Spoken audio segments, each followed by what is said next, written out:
Want me to clap? Good evening, everyone. Good evening. Thank you for finding us. Thank you for finding us. I appreciate it. We've just been wandering around the city looking for a place to have this event, and the good people at GRCC have given us a home. Thank you to them so much. Good evening, and welcome to this program of the World Affairs Council of Western Michigan. It's our 2026 Great Decisions Series, and we're starting here at GRCC. I think they just signed a bill where we can go back to the museum next week. So that's where we'll be next week. How about that? Uh, as you know, the Great Decisions series comes to us from the Foreign Policy Association in New York. They give us 8 topics which they think every American city should know more about and be talking about. We take them up on that challenge and we present these 8 topics to you every February and March. I'm Michael Van Dennen. I'm the Executive Director of the World Affairs Council of Western Michigan. And on behalf of my colleague Erica Kubik and Abigail Stead and Rachel Brooks and the Board of Directors of the World Affairs Council, thank you so much for coming and wanting to be world aware. Special thank you to Gerald Morledge, who has stepped in as a volunteer. He's done such great work for us and he's helping us. And of course, again, one more time, thank you to our good friends at Grand Rapids Community College for being ready to support us here. Class Quant, who's behind the curtain there doing the AV, and the Provost Sheila Jones, and the Professor of Geography par excellence, Mike DeVivo. They've all made this happen. So if you run into them, thank them for us. We're also pleased to have as our sponsor the Gerald R. Ford Presidential Foundation and the museum, and we'll be able to thank them more properly next week when we go to their spot. This will be recorded. This program will be recorded, and we hope to have it soon on our YouTube channel. And you can look on our website to find out when that will be available and to watch it again and send it on to friends. It's the Council's mission to empower the people and organizations of West Michigan to engage thoughtfully with the world. To change the world, we believe, one first has to know the world. And if you want to learn more about what we do, you go to worldmichigan.org and you can find out more. Thanks to WGVU Public Media, who is our presenting media sponsor, to the Community Media Center as our communication partner, and one more big thank you, and that's to Grand Valley State University. It's given us great support over the years, and it's partnered with us on this particular event to bring Emily here, and we are very, very grateful. And now, Dr. Polly Diven, who's professor of political science at Grand Valley State University, she'll introduce our presenter for this evening. Polly? Thanks, Michael. Hi, everyone. It's a pleasure to be here with everyone tonight. I'm glad we have such a great turnout. We also had an event out at Grand Valley State University today with lots of students and a great conversation. I'm challenging you to ask as good questions as our students did today. So that's what we're going to do. This is primarily going to be a conversation with Emily Feng. I'm going to ask her a few questions, and then we're going to turn it over to you. So Emily Feng is an international correspondent for NPR, National Public Radio, covering China, Taiwan, and beyond, from her base in Washington, D.C. But I think she hasn't been in her base for a while. She's been traveling for them. Emily joined NPR in 2019. Previously, she served as a foreign correspondent for the Financial Times based in Beijing and covered a broad range of topics, including human rights and technology. Her reporting has covered a large range of topics, from semiconductors and drones to art and girl bands. She has traveled to environmental wastelands and filed stories from the bottom of a coal mine, the top of a mine in Qinghai, and inside a cave once occupied by Chairman Mao. Her book, Let Only Red Flowers Bloom, that's the title, Let Only Red Flowers Bloom, was published by Crown Publishing in 2025, so it's hot off the presses. It's based on a decade of reporting from the Asia Pacific, and it chronicles how ordinary people are redefining Chinese identity and the state's preoccupation with identity. Now, Emily has won numerous awards, and I'm going to tell you about a few of them. She was the 2023 winner of the Daniel Shore Journalism Prize, awarded to a rising public media journalist 35 years of age or younger. She also received the 2022 Shorenstein Journalism Award for her overall reporting on the Asia Pacific. She's done lots of human rights coverage, and she's been shortlisted by the British Journalism Awards in 2018, and she won 2 Human Rights Press Awards. Her radio coverage of the coronavirus epidemic in China was recognized by the National Headliner Award, and she spearheaded coverage that won 2 Gracie Awards for the organization she was working with. She also named a Livingston Award. She was named a Livingston Award finalist in 2021. She graduated cum laude from Duke University, and she has a dual degree in public policy and in Asian and Middle Eastern studies. Emily's going to begin with just some remarks, and then after that, we'll dive into a few questions from me. So please help me in welcoming Emily Feng.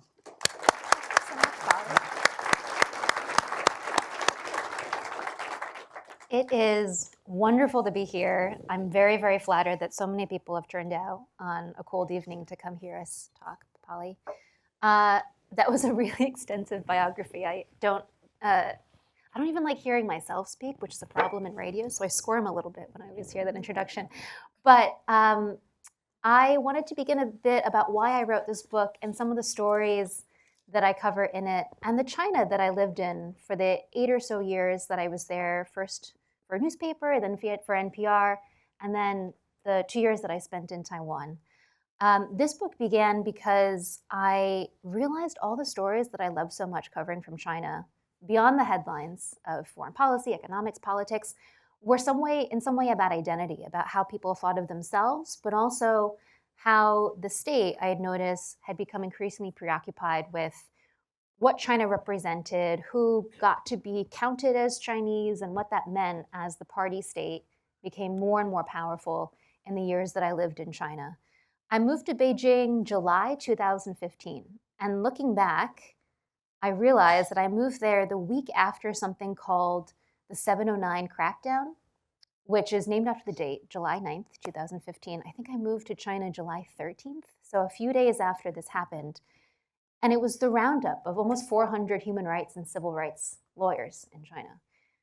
Reading the news today in China, you might be surprised to know there was an incredibly robust civil liberties and litigations movement in China that was based off of the rights that are enshrined in China's own constitution.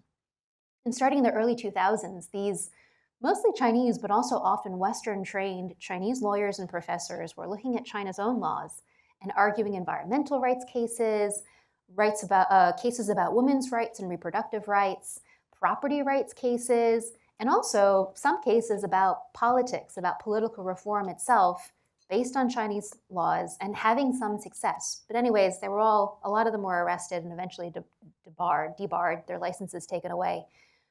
This week that I moved to China. And that was the scene setter for the next 8 years in China. It was the story of a resurgence in political conservatism, a centralization of power, unlike any other Chinese leader in modern history in the 20th century that we've seen, in 21st century that we've seen under Xi Jinping. Just 2 weeks ago, for people who follow Chinese news, there was the investigation of China's top general. There have been dozens of Chinese generals that have been purged over the last decade, but he has been the most senior so far. So a massive, massive shakeup, slow-moving shakeup in the military. And people in the China watching world have been debating, what does this mean for China, for Xi's hold on power, for any plans that he might have to invade Taiwan. But I wanted to take a step back with this book. I cover all of those hard topics in the news, but there had been a number of people on the peripheries of these news stories I'd done for NPR. They weren't the main characters, they weren't the main sources, but I found their personal journey so interesting that I often kept in touch with them, and it's their narratives and experiences that end up forming the basis of the series of profiles that encapsulate this book. In mid-2022, after about 3 years of not being able to leave China because of its coronavirus policies, but also because of their increasing hostility towards foreign and especially American journalist outlets, I finally left China for a vacation and was never let back in. So I ended up moving to Taiwan. And that's where I ended up writing most of the draft for this book. And it changed the narrative of this book quite a bit because the first part of the book is in mainland China, along the eastern seaboard, where the biggest cities are. The second part of the book goes then to the historic borderlands of the Qing Empire that then become the borders of the People's Republic of China today. And the last third of my book ended up being completely outside the mainland, among Hong Kongers at the front lines of the 2019-2020 protests there, Taiwan, and then finally among the Chinese diaspora that live all across the world. But I focus primarily on Chinese Americans like myself. So being able to write this in Taiwan was the perfect amount of distance, literally and conceptually speaking, to reflect back on my time in China and to think about these questions of identity, both personal, linguistic, political, and reflect on the last decade in Asia. And with that, I'd love to hear your questions and thoughts. It's amazing to me, especially with the news cycle that's been going on with our domestic news in the US, that people have space in their brains to think about other countries. But China is one of those ongoing stories. It happens incrementally. Every week, every month, there are changes in our foreign policy and our trade policy with China. It may not make headlines as much anymore, but I'm so happy that people are here and interested in learning about China because it is one of the biggest geopolitical stories of my and our lifetimes. So for people who haven't read the book, I'm going to hold it up again because I think the cover's so pretty. I wonder if you could just explain to them, what are the origins of the title, and what do these stories tell us about the ways that the CCP has changed, conceptualizations of Chinese identity? I think it would be really interesting to hear, for people who haven't had a chance to read it yet, what you meant by the title and where it comes from. Sure. In 2008, I think it was 2019, I was doing a story about how ethnic policy was changing, and unfortunately, it was homogenizing a lot of the diversity that exists in China. And I was interviewing a man who used to publish books about Islam in China, and a number of his readers who bought his books had gotten arrested. And he said something to me along the lines of, in Mandarin, the state used to let pink flowers and yellow flowers bloom, but now they want to only let red flowers bloom. And I clocked on that phrase because I knew that it was a riff off of the Maoist phrase, let 100 flowers bloom, early on in the PRC's history. And that phrase was uttered as part of a campaign to encourage people to come forward with ideas, even if maybe they ran against the grain of what the party had been doing for the last decade. And people heeded the call and they came out and they wrote posters with their ideas. And unfortunately, a lot of them were not ideas that Chairman Mao liked, and they were arrested. And so when I sat down to write the book, I didn't have a title until the very end, but that phrase from that person, who was not a main character in the story, again, he was on the peripheries of this reporting, it came back to me, and that's how the title of the book was chosen. Red, of course, referring to the color of the ruling Communist Party in China. I wanted to ask you a little bit about, you did cover the second set of protests in Hong Kong, right? Can you tell us a little bit about what that meant for the Chinese people, or how aware they are of that, and how it was to cover that? Sure. There are protests basically were protests every single year in Hong Kong. They have local elections. The chief executive used to be a series of candidates that were first vetted by Beijing, but then you could vote for the set series of candidates. But people felt like that wasn't true democracy, which is why they loved marching in the streets. Like every single year, there was some kind of big protest, which makes Hong Kong so fun to cover, because it worked. If you took to the streets, it often worked. If you got more than 1 million people, then you could really get things changed. And so the same thing happened. I think you're referring to the Umbrella Revolution, the first set of protests. First set, yeah. When they took to the streets because they were trying to change that rule. They wanted direct election of their chief executive, not a series of candidates that China first chose for them. And the second set was in 2019 with this proposed extradition law that would allow criminals to be tried, alleged criminals tried in mainland China, not in Hong Kong courts. Weirdly, the genesis of that case began because of cross-strait relations with Taiwan, which is an interesting side story that gets too complicated to tell, but I think shows how everything is intertwined over there. I've always loved Hong Kong, but it was a night and day reporting experience because I would often I was living in Beijing, I would do my week's work there. And then all the protests were Friday, Saturday, Sunday when people weren't working. And so you'd fly the 3.5 hours or so south to Hong Kong. And particularly towards the middle of the protests, toward the end, this idea that if you took to the streets and you got what you wanted, it didn't necessarily happen in the 2019 protests. So they managed to get the bill shelved. But at that point, it had been so contested. The police were cracking down on protesters. People had gotten seriously injured. Their demands expanded to wanting an investigation into alleged police brutality and also some of the same political demands in the umbrella movement. And when that didn't happen, people lost faith in the system and they started to get violent. And so you'd go from Beijing, where, I mean, I've seen this, where people, even if you wanted to raise a sign in Tiananmen Square, would get bundled into a van within 30 seconds, to Hong Kong, where people were wearing gas masks and pulling up bricks off the side of the sidewalk and throwing Molotov cocktails at the police. And so that was a huge contrast. And it was all happening in China. But it was a completely different reporting experience, to say the least. The person I ended up focusing on in this book is a young man by the name of Kenny, who's actually born in mainland China. And like many people who emigrated to Hong Kong, was an economic migrant. His parents went because you could earn more money there back in the day. And he finds himself through the public school education system in Hong Kong, and then later real estate inequality in Hong Kong as more and more mainlanders move in, more politically engaged and more radicalized. And he becomes a frontline protester in these 2019 protests. And it's one of the few stories in the book where, as I was following this man, his narrative ended up bleeding into and bumping into a lot of the other stories that I write about towards the end of the book. Kenny ends up getting arrested. He ends up fleeing by fishing boat to Taiwan. Sorry, it's a plot spoiler to my own book. To Taiwan, where I'd been living at the time, and that sets off this huge diplomatic and political debate about what to do with these Hong Kongers. This then raises the question of Taiwanese identity, I mean, both cultural but also political, that I was thinking about at the time. And in this case, the issue was that Taiwan, or the Republic of China, doesn't consider Hong Kongers like Kenny foreigners.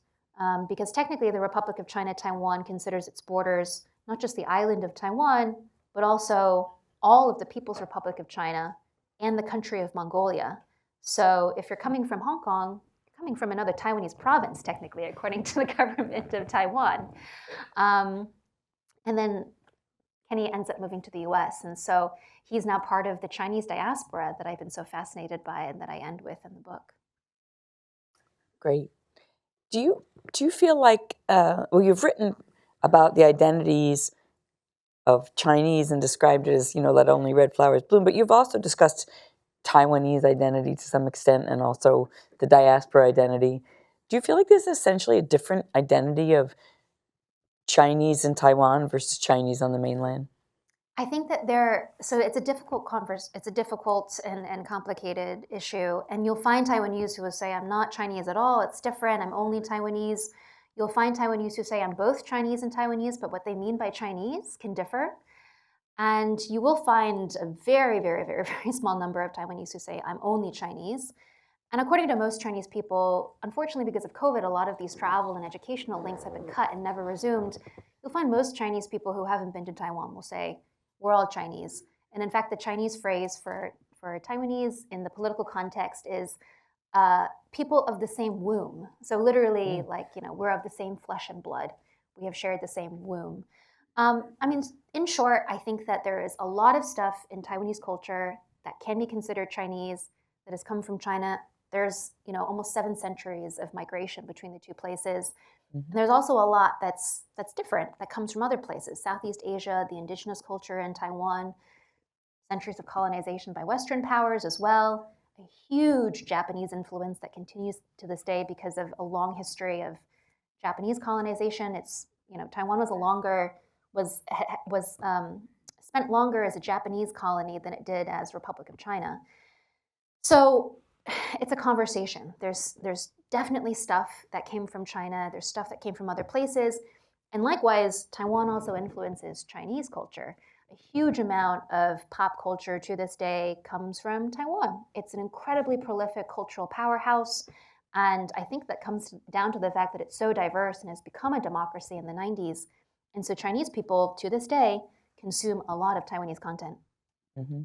I think I read in your book and elsewhere that Taiwanese people are less likely today than, say, 2 decades ago to call themselves 100% Chinese. Yes. Yeah, it's Yes. very interesting. And what I was surprised about with Taiwan is it is so close to China. In some places, Right. it's literally about a mile and a half away. Standing on one of the outlying islands in Taiwan, you can see into the windows of the Chinese skyscrapers across the strait. It is so close, and at some points in history, their economies, once they opened up to each other, were very, very intertwined. But by the time I moved to Taiwan in late 2022, there was almost a complete separation between the two. COVID obviously contributed to that, but most Taiwanese I found didn't really follow news in China, didn't know really anyone in China. If they had family members from 2 generations ago that were from China, didn't keep in contact or weren't close to them. There is one very prestigious institute that called Academia Sinica that's state-funded, that migrated from China to Taiwan with the Chinese army that fled after the Civil War to Taiwan and set up its government, its current government. Some of the people there studied China seriously, but it was actually really, really hard to find people who understood China, were interested in it, and follow day-to-day news. And in fact, I found more people who were experts in China in Singapore and Malaysia Oh, interesting. and Japan than in Taiwan. Yeah. It actually made Taiwan really, really hard to cover China from, which might be counterintuitive, but that is kind of a new phenomenon just from the last 6 years or so that really accelerated with COVID. Yeah. You would think that with China so big and so close, yeah, and threatening you, that you would want to understand it more. But there is this, whether it's self-defensive, you don't want to engage with something that scares you, or it's always been there, and Taiwan has been looking more west, more southeast, to Vietnam, to Indonesia, that I have the there's not as impression much that fewer Taiwanese students go to mainland for school than used to be, at least. That they haven't either been able to or they haven't chosen to both. in recent There used to be years. reciprocal channels, and those were stopped during COVID, and neither side has been willing to make the first move to resuscitate that. Reestablish Same with it, individual tourism. Okay. Your book ends by focusing on members of the Chinese diaspora in the U.S. and elsewhere, showcasing people of Chinese descent in the U.S. as having very diverse and nuanced takes on U.S.-China relations. So, as a member of sort of that diaspora, could you share with us your take on U.S.-China relations? That is a huge question. I know. Tell us what you want to tell us about that. Or nothing. I mean, the short answer is that relations are quite bad. Yeah. They're also on pause in a way. And as a journalist, what I've been looking towards is whether or not there might be a presidential visit to China in April, which is something that President Trump has said repeatedly he's interested in. Of course, plans can change last minute. But you've also seen from the U.S. side a pause, with the exception of minor tariff rate fluctuations, in saying things about China. There's, of course, been a lot of news in the Western Hemisphere and much more foreign policy and defense stuff happening in Venezuela, for example, in the Caribbean.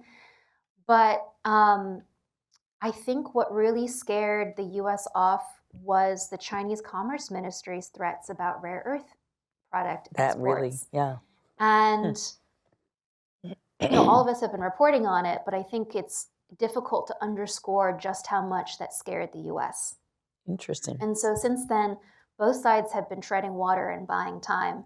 Both China to figure out new markets to export to, which it's done. It had its best export year last year, despite the tariffs coming from the U.S., and for the U.S. to figure out how to get its rare earth products refined elsewhere. And if there is some kind of meeting in April, maybe we'll see a substantive change both for the better or for worse. I think what's also challenging is I don't know what the current administration would consider better relations with China. There's been a lot of inconsistencies between what they've been doing in the technology and semiconductor realm, what they've been doing in tariffs, and then also what's just being said rhetorically by mostly President Trump himself. He's hot, he's cold one day. The tariffs are obviously very, very geared towards countering Chinese commercial influence.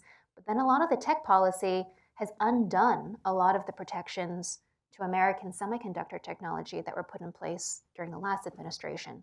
So I'm not actually sure what the current administration would consider an improvement. Yeah, it's hard to predict, right? Yeah. One last question for me, and then we'll open up to the audience. I just wanted to hear if you would be willing to tell us as a journalist what it was like to try to cover the coronavirus from China. How was that? What did you do? How did you do it? Were you allowed to move around, and how did that here go? was the amazing thing about covering China during the coronavirus is for the first 2 years, largely for the first 2 years, the country was completely open. You just couldn't travel internationally. And I felt really lucky that I was stuck in mainland China, and I wasn't like some of my friends in Hong Kong, which are subject to the same mainland controls, but in a much tinier space. So in Beijing, as long as I hadn't had close contact with someone who tested positive, and I wasn't traveling to somewhere where there had been a case in the last 2 weeks, everything was normal. There was no mandatory testing at the time, no lockdowns if there were 0 cases. And for the most part, there were very, very, very few cases until, and I'm sorry if this is triggering, Delta, Omicron, these more infectious strains started popping up. And then the Chinese system of absolute control, even in Mandarin, it's called 0-degree tolerance for COVID. That just started to break down completely because with such infectious strains, you couldn't guarantee there would be no cases. And that was when you saw things like the Shanghai lockdown in early 2022. Beijing looked like it was about to lock down shortly after. And indeed, entire apartment complexes were shut down, but never the entire city. That was when you started to see the mandatory testing and travel get severely curtailed.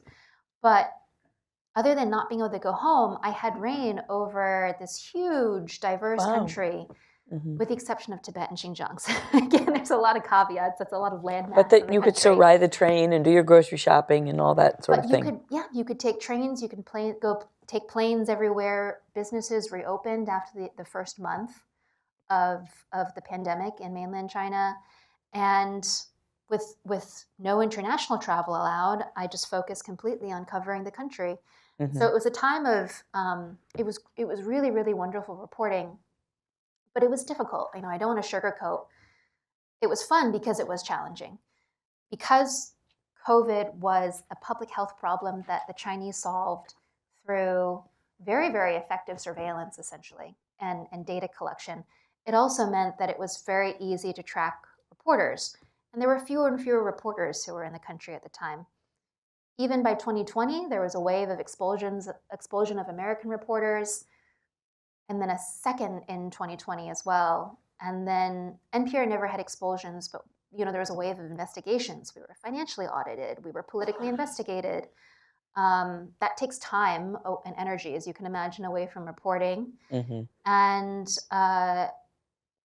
my colleague was never able to get a visa to come and report in China, so we were short-staffed. And this remains to this day. I think a lot of people don't realize that there have been, and I count this religiously, 2 journalist visas granted. No, 1 journalist visa granted to an American outlet in the last 3 years. So, people don't want to live in China forever if you're not from there.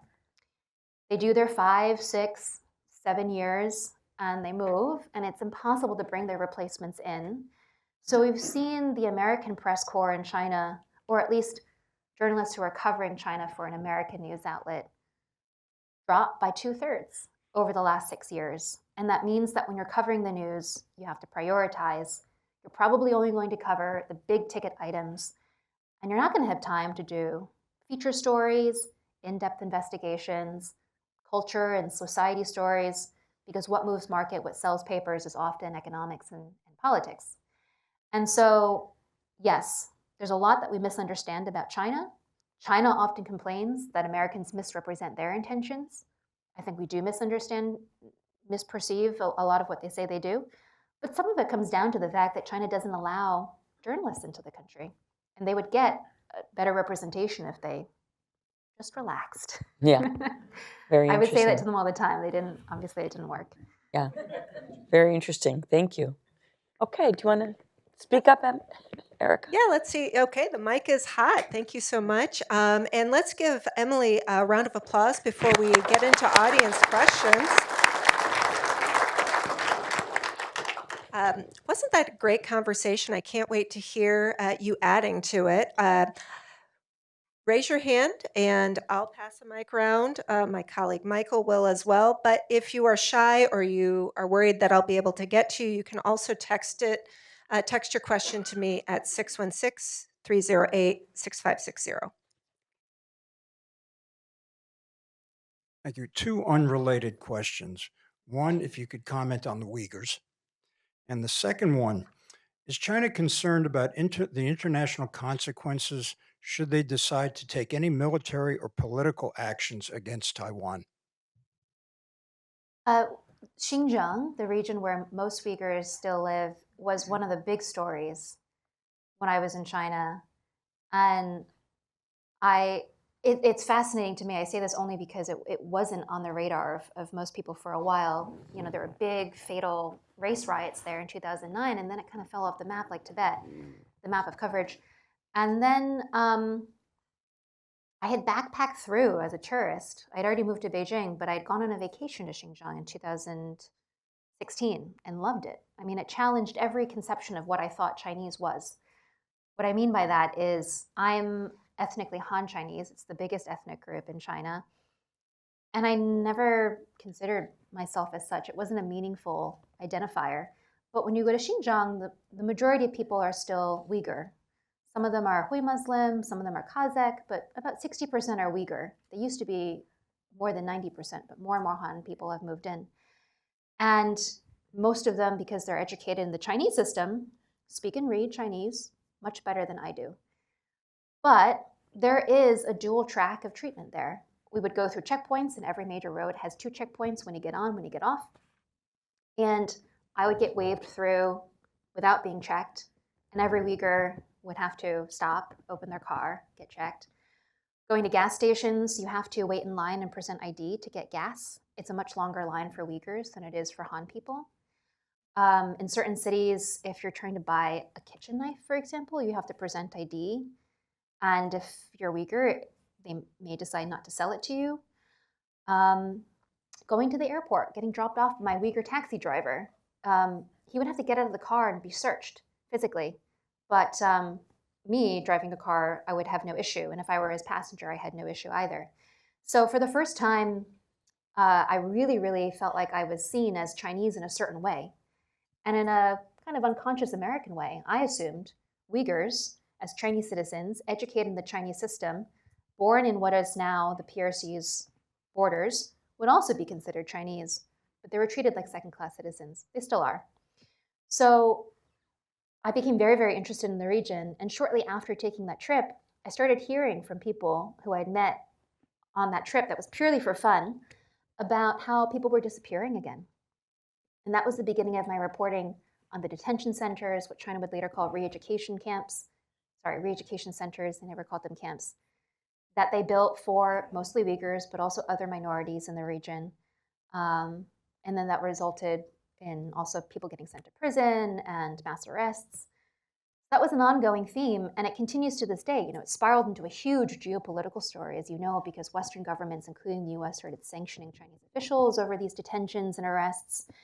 And it's led to unexpected geopolitical stories around the world. There were about 3 dozen Uyghurs who had fled to Thailand because their relatives were getting detained and arrested. Thailand deported them back to China last year, I believe. So it set up this international human rights scandal there. There are about 50,000 Uyghurs who had lived in Turkey. They're a Turkic group, so they learned Turkish within months. And they've unfortunately been arrested more and more in Turkey because China is Turkey's biggest trading partner. This past year, because of just the plethora of news coming out of the Middle East, I've spent a couple of months in Syria. It's very, very easy to go now as a journalist with the last regime out. And guess what? There are a bunch of Uyghurs there because they had been so radicalized by what had happened to their parents, what had happened to them. Many of them were young men who had seen or been affected by the 2009 race riots that I mentioned earlier. and it decided, you know what, my activism means nothing. It's just going to land me in prison. I am, whether you agree with this or not, going to turn to armed resistance. And China, as I said, even buying a knife is difficult. So they went to Syria because they could learn how to use a gun there and make bombs and things like that. And yeah, I just discovered this is my next project, that there are more Uyghurs than I thought in Syria, and they've been incredibly effective, and they really played their cards right and chose the right guy, who is not the current leader of Syria, and were unfailingly loyal to him for the last 10 years. So now they have a position in government, and you can imagine that China is sweating bullets. So it's one of these stories, I think, that it's been there in Chinese history. It's been a side note. China took over Xinjiang in 1950. They did it mostly without bloodshed because one of the major generals out there who'd been working for the Chinese army that fled to Taiwan, he surrendered and turned all of his troops over to the Communist Party. Suspiciously, most of the Uyghur leaders who had been vying to keep their independent republic that was Soviet-backed at the time, they flew to Beijing for political meetings and died in a plane crash. Ugh. And the paramilitary force that marched into Xinjiang in 1950 stayed and is now one of the biggest state-owned companies and paramilitary organizations also in the country. And this is why there have been sanctions on things like Heinz ketchup, because one of the many businesses this paramilitary group owns is agribusiness. And they grow tomatoes and cotton and things like that in Xinjiang. So it's just one of these stories that has kept on going through Chinese history. And it affects us. It affects our foreign policy. It affects what's been happening in the Middle East, of all places, in Syria. How did they end up there? They would never have gone there if not for decisions made in Beijing. And then your second question was, sorry, I forgot already.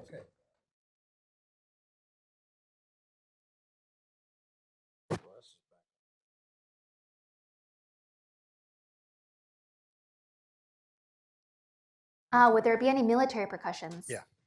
Repercussions. Thank you. Thank you. So this is a matter of debate right now. There has been a lot of speculation looking at the rhetoric coming from Pentagon officials and the president himself after Venezuela that the Western Hemisphere is for the US. This is the impression that many China watchers are getting. The Western Hemisphere is for the US, and the Eastern Hemisphere, China can do whatever it wants with, which would be a very, very substantial pivot away from how the US historically thinks of itself post-World War II as an Indo-Pacific power. And unfortunately, I think the precedent of what happened in Venezuela has only added to the impression within China that there might not be repercussions if China invaded Taiwan, beyond, of course, the devastating economic and human toll that such an invasion would have. Even if the US did not get involved with defending Taiwan in a Chinese invasion scenario, it would cut off shipping lanes. I think Japan would still get involved in some way because it is so close. And so you would see further economic impacts there. And it would just take so many resources from China itself and a lot of manpower that it would have a hit on its economy as well. But in terms of serious repercussions, as in like would the US get involved, would there be global sanctions? I think it was always an open question mark, and by design, strategic ambiguity. But there is more doubt these days, particularly among people living in Asia themselves.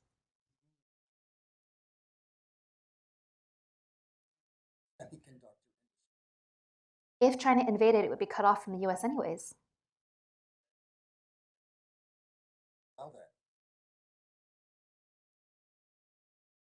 It's so TSMC, because it's running out of space, it's running out of talent in Taiwan. I mean, Taiwanese people are incredibly educated and very hardworking, but there's only 23 million of them. So TSMC would have to hire literally the entire college graduating population effectively to staff the employment demand it has in fabs.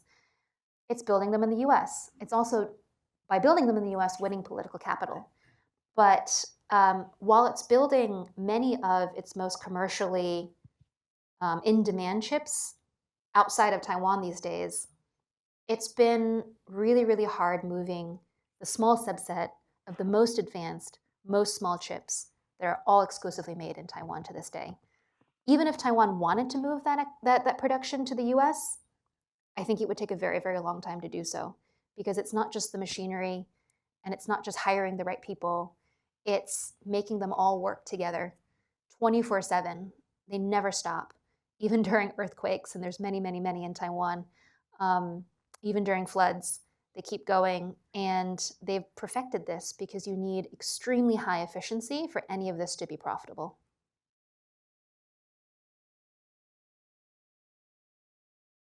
I guess I'll go with two questions as well. First question is your take on Tibet. And second question is you went from mainland to Hong Kong to Taiwan. What do you think the impact would have been on you personally and on the book if you had reversed the flow? Interesting. I never went to Tibet. There is a strict permitting system, and it's put in place allegedly because it's very, and we've asked about this, it's very physically dangerous to go to Tibet. And it's true. If you go and you don't acclimatize and you decide to go for a run, you might drop dead. It is very, very high altitude, and the oxygen is very, very thin.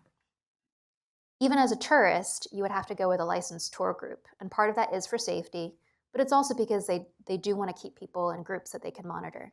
As a journalist, you go through a separate permitting process, and you can basically only go through government organized trips, like junkets. And I was never invited on one. So I never went to Tibet. There were a lot of Tibetans living in Sichuan province, in Qinghai province. A lot of the Tibetan majority communities in Qinghai province are off limits to foreigners. So it's not publicized. You can't find these rules written anywhere, but if you go to Qinghai, you will be told you can't go to approximately 24 counties, and most of them are Tibetan. So I don't know why, because I haven't been.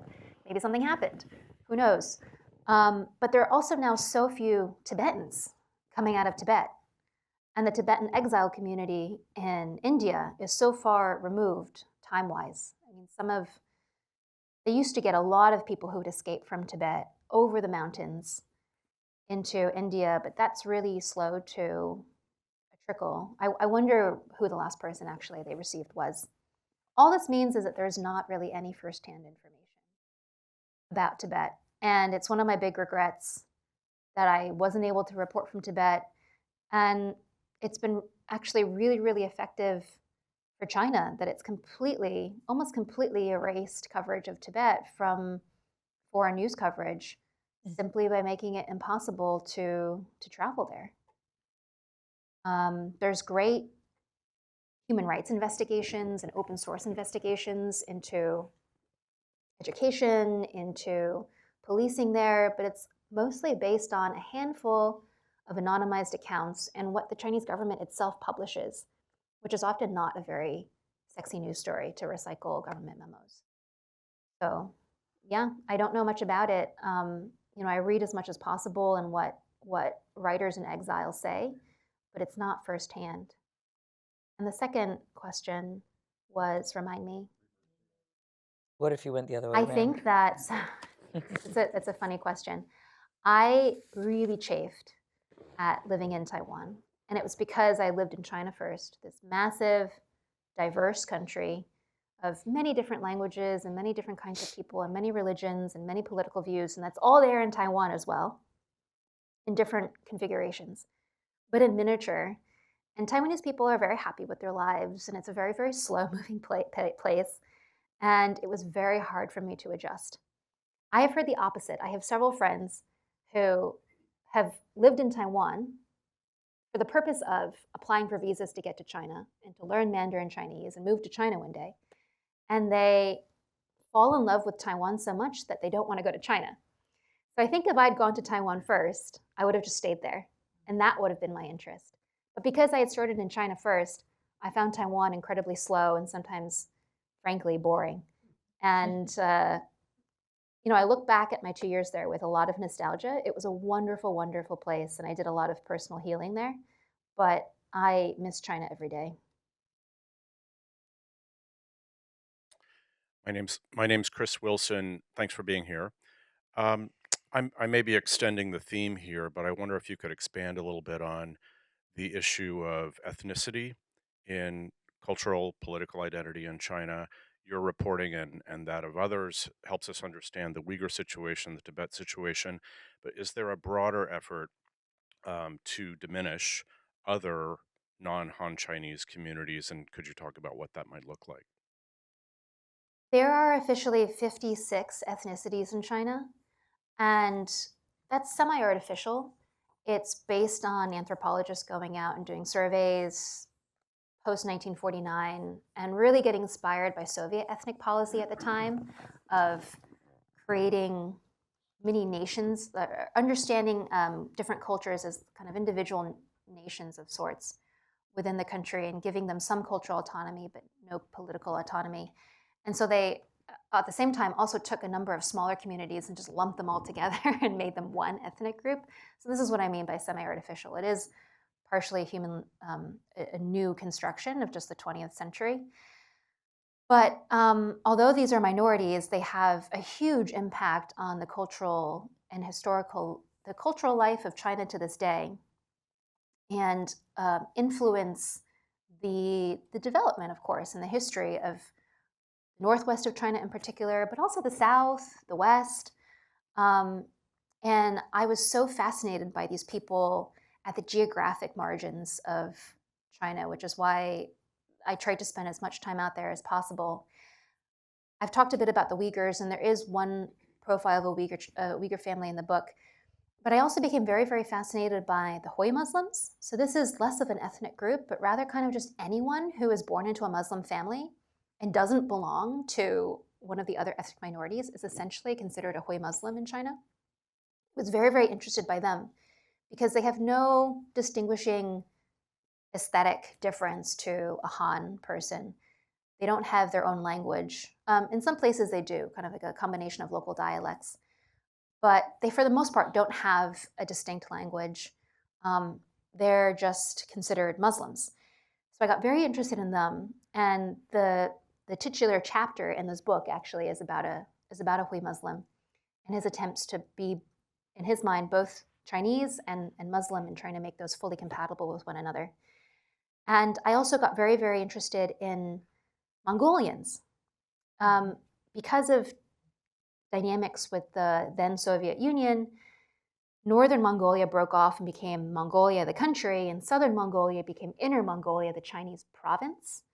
And they have assimilated very successfully into modern-day Chinese society. They are, on average, better educated than Han citizens in China. They have a very, very high proficiency in Mandarin, unlike, say, Uyghurs who have not learned Mandarin to the degree and to the degree that Mongolians have. They've pretty much welcomed in. I mean, there's exceptions. There's been a lot of protests, but they've largely welcomed the state-owned firms that have come in and done the extractive industries that has made Inner Mongolia a boom town. One of the biggest infrastructure, the building booms in China has happened in the last 20 years in Inner Mongolia, because you had very, very low housing stock, but a lot of people made a lot of money very quickly with essentially strip mining and coal mining. And there's also one of China's two biggest weapons companies has its headquarters in Inner Mongolia as well. So anyways, all this is to say that there's been a big economic boom in Inner Mongolia, and Mongolians themselves have also benefited from it. And I got really, really interested in these unexpected protests that happened in 2020, I think, or 2021 it was, when China decided to reduce the numbers of hours it would allow for Mongolian language instruction in public schools, and also to revamp their textbooks, which were in need of a revamp, but to revamp them in a way that got rid of the Mongolian script entirely and also reduced the amount of Mongolian language education.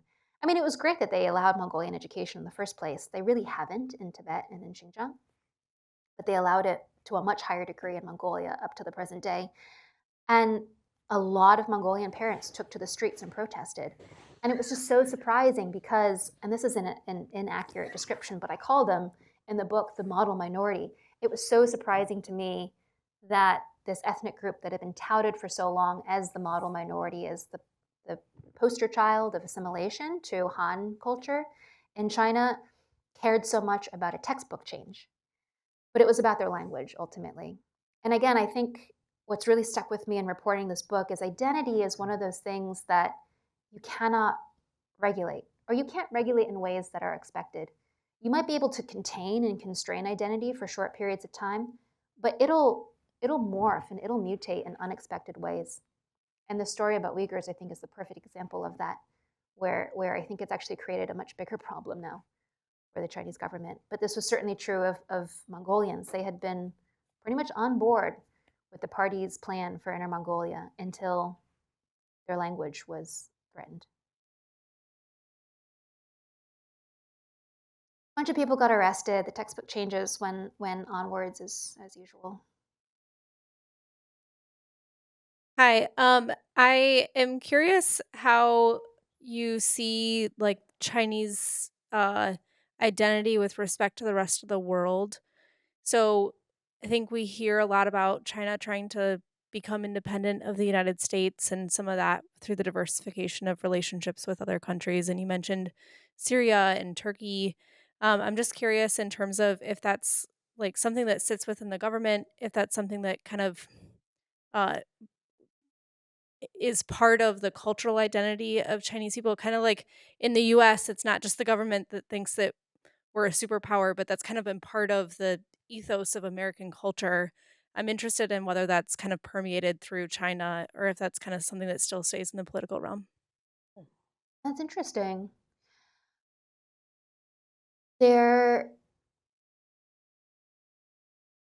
There's both, I think, a stronger sense of nationalism these days and a stronger confidence among the Chinese population, but it's so hard to generalize because again, it's a big country where development and education and identity are dispersed so unevenly.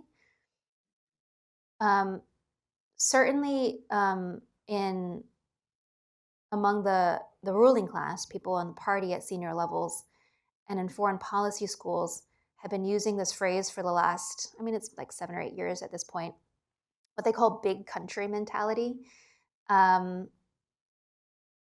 like encouraging China to think more like a superpower, which then says to me that there's actually also a vein of insecurity, that China feels like it's just arrived, but it could also very easily be bullied back to the position that it was in a century ago, that it could make a mistake, that there are certain inherent weaknesses in the system that they have to address first. So I think you have both. You have growing confidence, but also an ongoing strain of insecurity and perhaps a sense of learned inferiority as well, whether that's fair or unfair. I think that what accelerated some of that was also American policy. It was notable to me during the first Trump administration and going into the Biden administration as well, that more and more everyday people who had both always criticized the US, but also had this reverence for the US, felt explicitly that the US was now trying to contain China. And they were most angered by it wasn't the tariffs, it wasn't the trade war. They were most angered by the export bans on semiconductor technology. And that was when you had really, really kind of just people in China are quite well informed. They keep up with the news both in and outside of China. But you had just ordinary people who would ask, you work for an American publication, can you tell us why the US is trying to stop us from developing the way that they did? So some of it, I think, has also been a reaction to what they perceive the US is doing. Yes, I was wondering if you could elaborate a little bit on how the Chinese government monitors like social media, things like that. I have coworkers who have Chinese family members they haven't contacted in years. They're afraid it's going to raise red flags and cause problems for them. So if you could elaborate on that, I'd appreciate it. China's developed an incredibly sophisticated firewall, and that lets it let in information that it wants it's also incredibly porous. Like I think it's very, very, very easy and very affordable to set up software that lets you tunnel through and back into the Great Firewall, so to speak. Censorship in China has also gotten very sophisticated, though. And I talk about this in my book. One of the seeming contradictions I wrestled with in China was online, there is a huge diversity of discussion, of cultural products. I mean, just a lot of Chinese shows, a lot of blogs, social media, music streaming sites, podcasts. I mean, people are creating stuff and they're putting it online. And how do you reconcile that diversity and that liveliness with extremely adept censorship to the point where, you know, a comment might be online for a couple minutes before it's taken down because it's talking about something sensitive. And the way that I understood it is the government can take down can take down individual posts. It can also kind of nudge public conversation degree by degree away from or towards certain things at certain times. And the Chinese government calls that positive energy. Like it'll try to inject more positive energy into the news cycle if there is something negative going on that it wants to divert attention away from. And it can do that at vast scale because a lot of this is now automated. They, of course, also have many, many humans who are going through comments and editing and taking things down as well. And a lot of the conversations that perhaps your friends are afraid of having, you know, sending a message to someone on WeChat if you're abroad and talking about something sensitive, a lot of that is now automated detection. So people at Citizen Lab, which is this research unit at the University of Toronto in Canada, have done a lot of research over the last 12 years or so, showing how Tencent, the company that owns WeChat, is able to just create on evolving lists of keywords in multiple languages that it checks for as you're sending messages, and then can flag them upwards for human review or for deletion or for curtailing some of your abilities to say, like, join big groups on WeChat. So at the very, very bottom level, it's like completely automated. It's algorithmic. They're looking for certain patterns. I think that geolocation is part of it too. In Beijing, there's a lot of sensors, like RFID sensors around public infrastructure. And so passing by that with your phone, which has a unique IMEI number, would be able to tell anyone who can access that data exactly where you are in the city. So they'll even look for, you know, triangulations, clusters of people they might be keeping an eye on. And if all of them all together are in one place all of a sudden, then you probably know that they're meeting and you want to stop that meeting. So there's different ways to use data and to draw inferences from that. And content, you know, whether it's video is much harder to censor. So oftentimes in China, I would video chat people or send voice messages also, which are harder to for the automated censorship to pick up on, rather than send texts, because that is super, super easy to filter for. Can you talk a little bit about the vision that the Chinese state might have for how the average Chinese person should think of their identity 5 years from now, 10 years from now? And then maybe comment on how that relates to some of what their constitution says as to what might be their rights. I don't know, that may be going too far. I had this interesting conversation when I first moved to China in 2015. It was a friend of mine who studies elite Chinese politics, and he was like, do you think, Emily, that the average Chinese person knows the difference between the Chinese state and the Communist Party?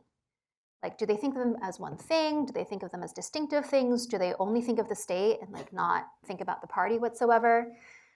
Because at that point, a number of political changes and reforms over the decades since the late 1970s had resulted in basically only the state being really visible. Of course, every senior official has both a party designation and a government position in the state. But like, it was the state that had really taken the lead in the early 2000s and then 2015 when I moved there. And the 10 years that I covered China, you really saw the party step back up. And it was party affiliations that mattered much more than what your government appointment was. And the party started putting out its own publicity and its own messaging. And this is when party cells within companies and organizations became, they had basically just been like administrative things earlier. They became much more active and actually had influence within these organizations. There was a huge publicity campaign to put out like core socialist values all across China, especially Beijing, for years and years on end. One of the members of the standing committee in the Politburo, so this is the highest echelon of party officialdom in China, is this man named Wang Huning, who ironically comes to the US in the 1990s, I believe, and is disgusted by what he sees, believes he sees moral decay, social unraveling, and frictions that will ultimately divide American society and cause it to collapse. And so he goes back to China and says, we have to prevent this from happening. We have to come up with some kind of core Chinese identity.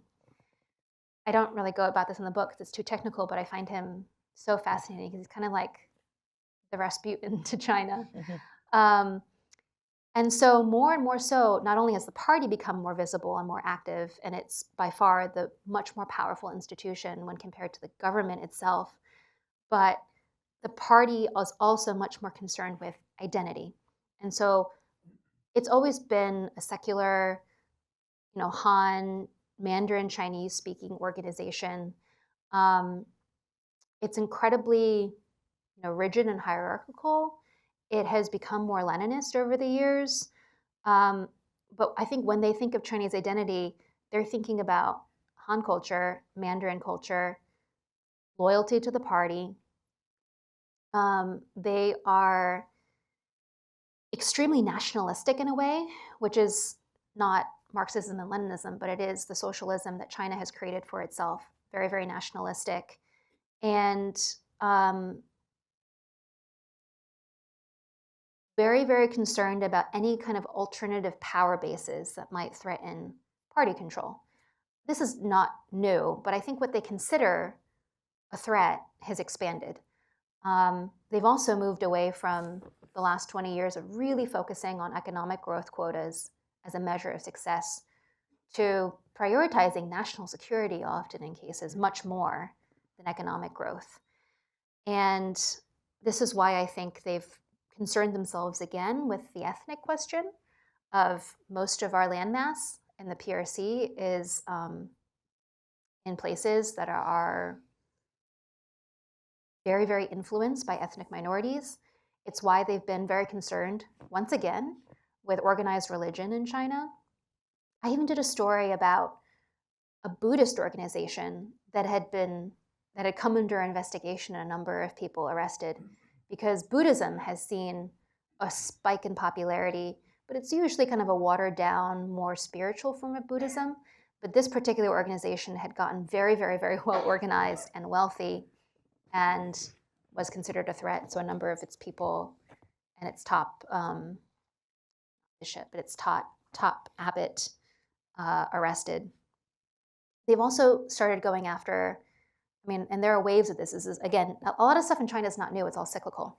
But they've also started going after, again, private entrepreneurs, just really, really wealthy people. So what they consider powerful, what they consider a threat, has once again expanded as conversely identity has become much more homogenized. I hope that answered your question. Mhm. We have time for 2 questions there and then here. I have a question on BRICS. What is the general perception and the feeling about the BRICS group in the Chinese government? Uh, there is so much disparity in size and economic performance between China and the other groups. And whenever the other countries they feel threatened by US, they try to move towards BRICS. But is China interested in BRICS or is it using it as a segue to raise its dominance in the other parts of the world besides Northern America? I am not sure BRICS is as relevant a grouping and relevant as a Yeah, I'm not sure. I'm not sure BRICS is incredibly relevant for China these days. It was always an uneasy grouping, as you know. So BRICS is Brazil, Russia, India, China. And Brazil, I mean, China still does huge trade with Brazil. That is an undercovered story, China and Latin America. So that actually remains largely unchanged.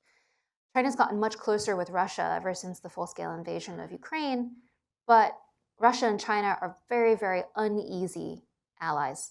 They don't really like each other that much, and they definitely don't trust each other. And they've come to war. They've almost come to war in just the last 100 years. They have fought a war, actually, during the Qing Empire. And India is kind of this, the US tried to make India a wedge point in the US-China dynamic. And India, I think, has been either very smart or too much of a mess to really be consistent on this point. So it's a very, very unlikely grouping of countries that I think were only created because they were large, not of the West, and developing. And they don't actually have that much natural political or cultural synergy with one another. I think a more useful grouping has been the Shanghai Cooperation Organization for China, which is China, Russia, and a bunch of Central Asian countries, mostly. And China's been using that much more because what it really cares about is security within its region. And it's very, very concerned about Afghanistan. It's very concerned about Syria. So that has been a much more active grouping of countries that meets much more often on a substantive level. And the countries in China really sends high-level people to attend those meetings than BRICS. We have one more question, and then we'll end the program. I'm wondering about the Chinese people and how they feel about their government.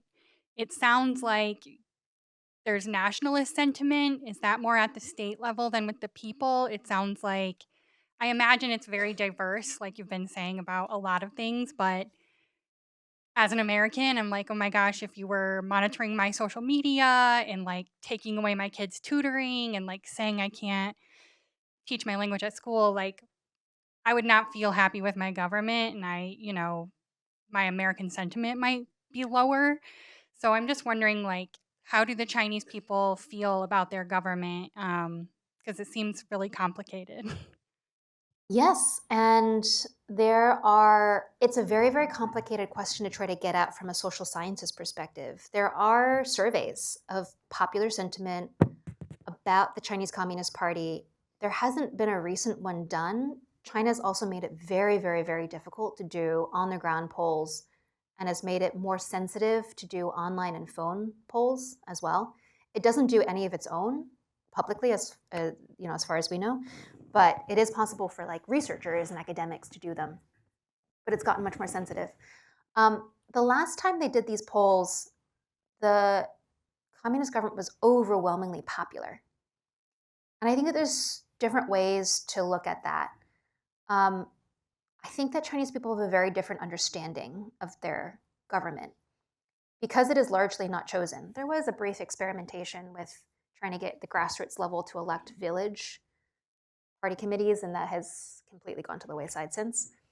But the idea was like you would elect your village committees, and the village committee heads would then elect the county heads, and the county heads would elect the provinces, and the provinces would then like choose the national leaders. And that was the way that China had grassroots democracy, or what they called the dictatorship of the proletariat. It doesn't sound very democratic, but none of that happens anymore.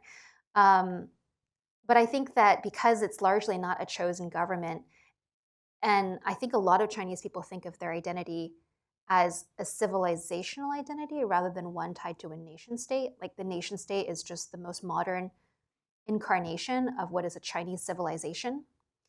They see the government as an extension of that. And so are you happy with the general way that you've lived your life?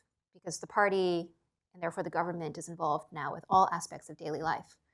For the most part, people are, particularly I think if you are of a certain generation that's seen huge material gains in the last 40 years.